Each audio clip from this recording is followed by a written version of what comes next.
everybody? It is the Mountaineers Now postgame show. I'm Schuyler Callihan. That is Eugene, Napoleon, West Virginia falling to Oklahoma State 48-34. Quick look here at the numbers. Garrett Green goes 15 of 30 on the day, 249 yards, 2 touchdowns, and a pick. He also ran for 117 yards on 16 carries.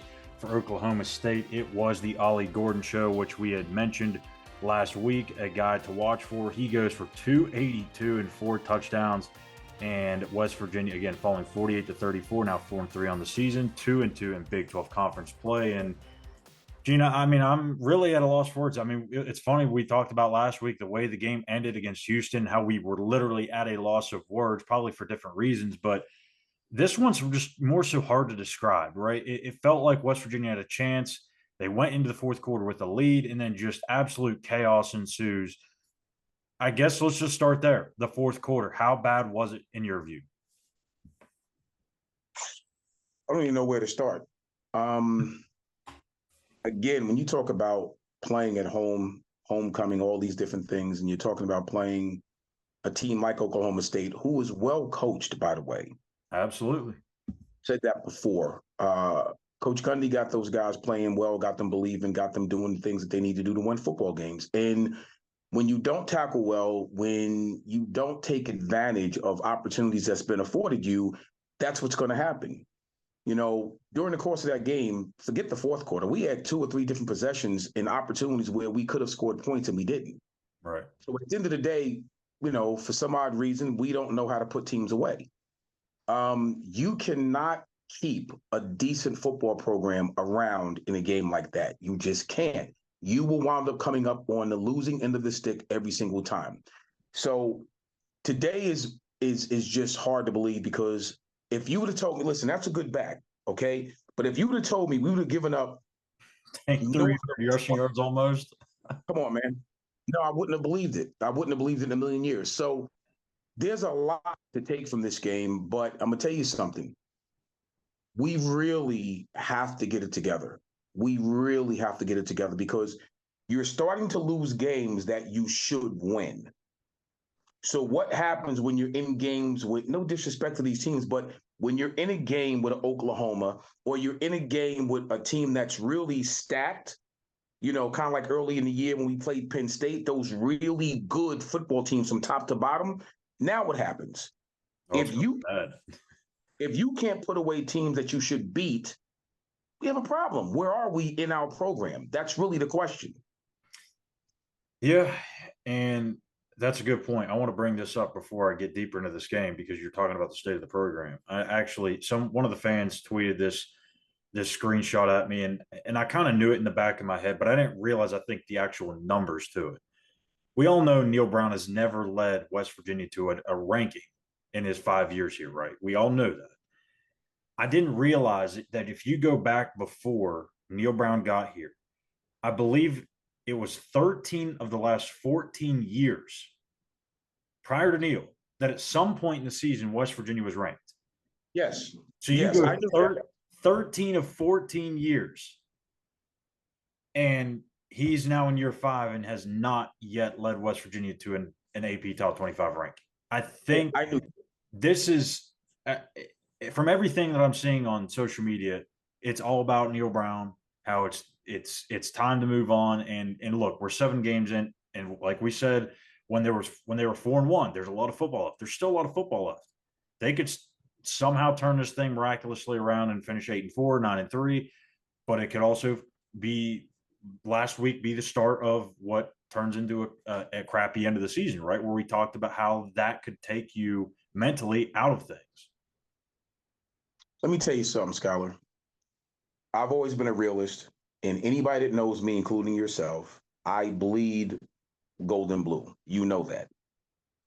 My problem is when I see something, I'm going to keep the main thing, as Coach Prime would say. But the truth of the matter is, listen, truth and facts. When things are truthful and they're layered with facts, you can't get upset with that. So what I'm about to say is the God's honest truth. I knew that stat, by the way. Okay. Mm-hmm. So here we are, we're seeing in a situation to where the program is not progressing where it needs to go. It's not going in the direction it needs to go in. So, with that being said, those are the facts, and that's a true statement. So, no one could get mad at that because the product that we're putting on the field is not the product that the fan base is looking for.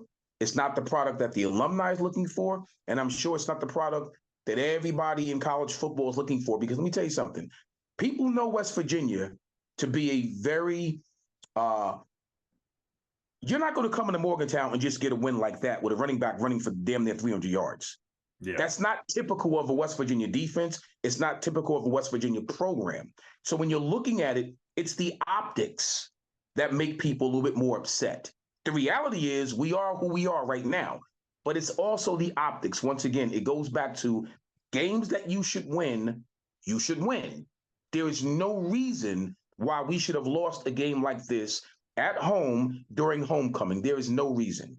There is no reason that you lose to a Houston team that is not a good football team. It's not a well-coached football team. At least Oklahoma State, I will say, I told you, Gundy is a tremendous coach. I have nothing but the utmost respect for that man and what he's done at that program. So West Virginia should mirror, honestly, what Oklahoma State has done. Sure. We're nowhere near there. We're nowhere near in that category. That's unacceptable, Schuyler. At this point, it's unacceptable. Absolutely is. And I'll probably go into deep dive on it tomorrow, my morning after episode. But in terms of the fourth quarter, again, West Virginia was up at the start of this quarter. And they got a stop. And it looked like, okay, well, even if they didn't score after that stop, they at least would take a few minutes off the clock, whatever. You're still in good position. You could probably flip the field. And best case scenario, you're up, what was it, 7 or 11, because you had a 4-point lead at that point. So if you go down and score, you make it potentially a 2-score game if you get in the end zone. Instead of that happening, the absolute last thing that could happen happens. You have a guy run into his own returner. And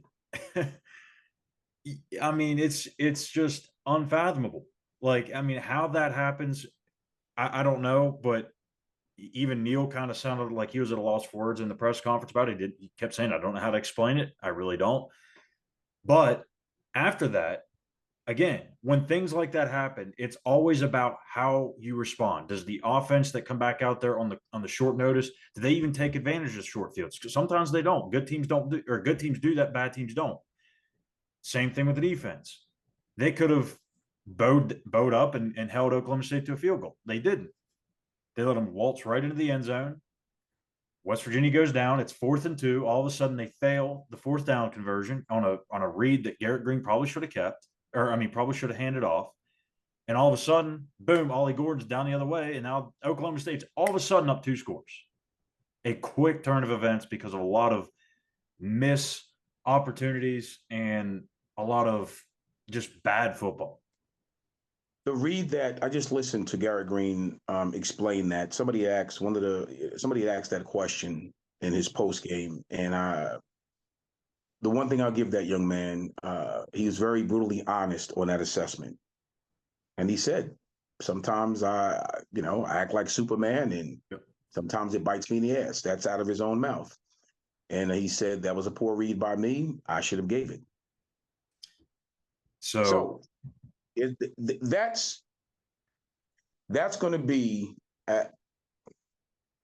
no matter how you play this season out moving forward, that's going to be the crux of the season. That's probably going to be a lot of woulda, coulda, shoulda. And that's the problem when you play at this level consistently. It is. And when you think about it, throughout the years, you kind of hear fans talking like, oh, they were maybe a field goal away from being this record or having this many wins, or they were a couple of scores from having this many wins. And you can almost flip that this year. If you look at the schedule, we'll throw it up here right now. I mean, they're lucky that some of these games went their way. The TCU game, for instance, they could have easily lost that game. They could have easily lost the Texas Tech game. Who knows what that game looks like if their starting quarterback, Tyler Shuck, doesn't get hurt.